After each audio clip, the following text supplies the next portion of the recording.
For the second time this election season, Donald Trump has shunned the chaotic Republican presidential debate and has instead chosen to sway auto workers in Detroit. Now, in the debate battleground, his rivals clash with each other over his absence. Members of Donald Trump's campaign have dismissed the Republican debate, calling it a joke. Meanwhile, Trump's appeal to auto workers took place at an auto parts manufacturing plant owned by Drake Enterprises, where the workers are currently on strike. During his one-hour speech, Trump blasted Joe Biden over his push for electric cars in the middle of an auto workers' strike. However, Biden became the first president in the U.S. to walk a picket line as he joined the United Auto Workers Union in Detroit. Trump has accused Biden of being hostile to the auto industry and insists Biden's electric vehicles agenda would ultimately lead to a loss of jobs. Endorse Donald Trump. Donald Trump spent Wednesday night courting blue-collar voters in Michigan instead of joining what turned out to be a chaotic second Republican presidential debate in California. For a man who wasn't there, Trump's presence remained heavy in the room as his 7 Republican rivals used the debate to attack him. Among them, Florida Governor Ron DeSantis called out Trump for being missing in action and for adding trillions of dollars to the national debt, saying, quote, "He should be on this stage tonight. He owes it to you to defend his record." This comes after months of avoiding direct conflict with the former president, as DeSantis's poll numbers plunged from previously being a viable Trump alternative. Former New Jersey Governor Chris Christie, who is a frequent Trump critic, accused Trump of being afraid, calling him Donald Duck for ducking the debate. Mike Pence, who was Trump's vice president, offered a mild critique of his desire to centralize power in the federal government, while former United Nations envoy Nikki Haley, who was also once South Carolina governor, said Trump's trade-focused approach to China was wrong. The Republican rivals also hit out at Democratic President Joe Biden and, even more so, at one another.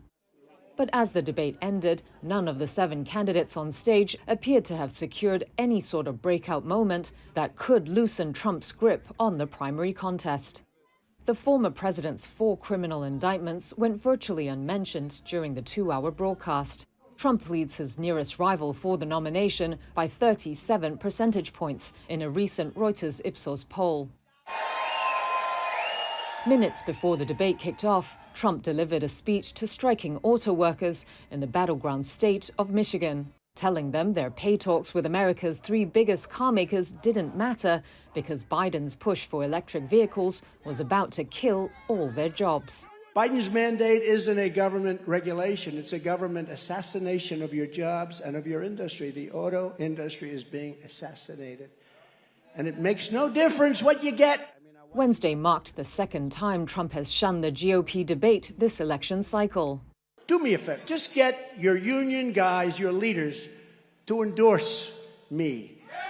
Okay? And I'll take care of the rest.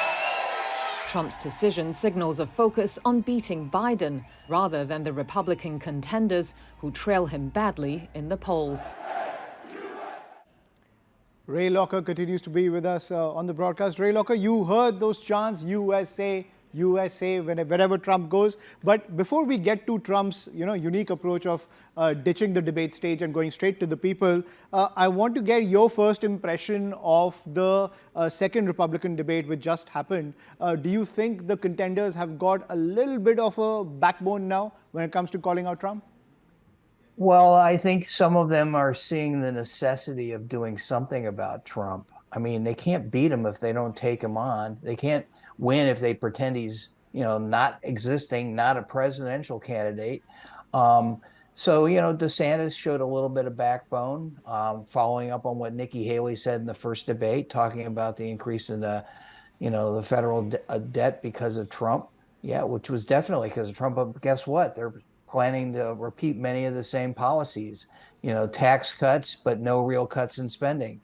And so, I mean, it was something, but I don't think any of them advanced themselves.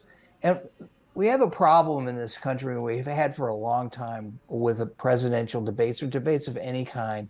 Everybody expects there to be some knockout moment when really what you want to see is somebody who has some level of competence, who shows that they can think on their feet and analyze problems. And we've devolved into looking for, some gotcha moment, whether totally dismantle somebody. And, every once in a while that happens, but that's not really what it's all about, or it shouldn't be what it's all about. And so you have all these people who were on the stage last night making these wild roundhouse swings, trying to knock out one of their opponents. And instead, most of them just looked ridiculous. Right. And Vivek Ramaswamy, he caught a lot of people's attention at the beginning of his campaign. What sense did you get from him? Do you think he's run out of fuel?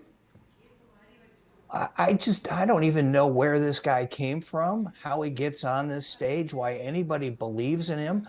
I understand the interest in him in India, of course.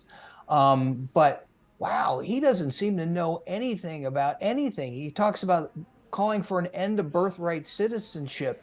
He is a citizen because of birthright citizenship. Both of his parents were immigrants. He was born in the United States. He's a citizen because of that. Now, what kind of standard would he apply to other people who are just like him? Would he decide that they can't be citizens because their parents came from Mexico, Brazil, India, Pakistan? I mean, it makes no sense. And he annoys the hell out of every one of his opponents. They look at him like, what are you talking about, man? But there's enough people out there in this, polling in this primary electorate who seem to respond to him. He's going nowhere. I mean, he's going to be one of these people in a few years. You're like, oh, remember that guy? But he's certainly not going to get elected to anything. He'll never be Trump's running mate. Mm-hmm. It's one of the things in this system where people from around the world look at it and go, what's happening here? Why is it this way?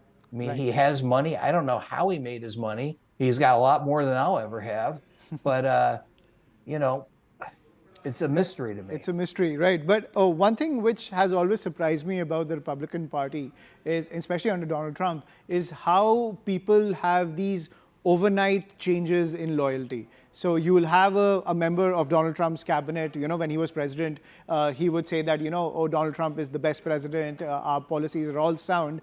And then the next day they would get fired or they would leave, and the book would come out saying that how he was the worst president in American history, how Chris Christie would criticize him, but then say he's the greatest. So it doesn't take much for a Republican leader to become a MAGA head at the end of the day within the Republican Party.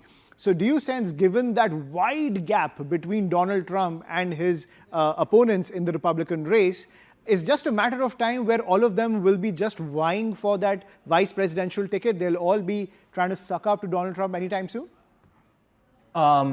I think many of the people who are in the field right now would take the vice presidential nomination if it was given to them, with the exception of Mike Pence, Asa Hutchinson, who I don't even know if he debated last night, and Chris Christie.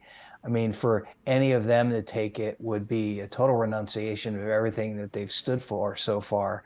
I mean, after all, Trump had to have Pence killed. He tried to have him killed on January 6th. But he's not taking that personally. Yeah, I mean, I know it's baffling. I completely agree. Yeah. I mean, most people, when they say they're not going to take the vice presidential nomination, aren't really telling the truth. They'll take it if it was offered to them. Particularly now, I mean, Trump is an unhealthy 77-year-old man. He'll be 78 next year. He's not doing anything to keep himself in better shape, certainly in contrast to Biden. Mm-hmm. So some people go, hey, maybe he'll die and I'll become president. A lot of people think that, ambition does a lot of things to a lot of people.